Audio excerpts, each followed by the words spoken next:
And we're back to learning Photoshop in here, day 341. We go back to the pen tool. And I've already shown you with the left click you create these anchor points. When you left click and drag, you're going to create curved lines. And let's just say you wanted to create a circle.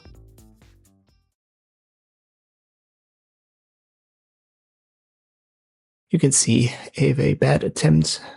Let me create an ellipse. I hold Shift when I drag it. Create a new layer, use the pen tool, switch the fill to orange, and now I try to use this as an outline. This certainly helps a little bit. And I can also hold Shift while I drag these handles. This makes it snap, in this case to 0 and 90 degrees, and that helps me also.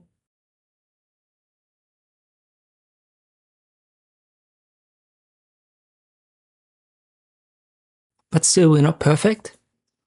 Now let me show you the best way to do that. I create a new layer yet again, I use orange, and now I just create 4 anchor points.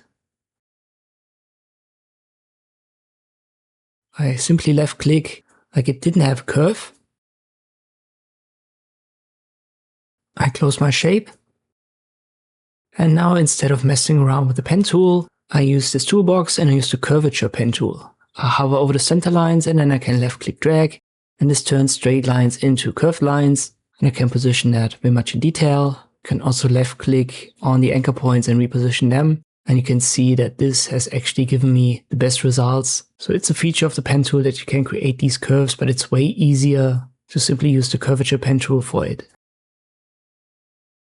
At least from my experience, it's the better tool to create these curves.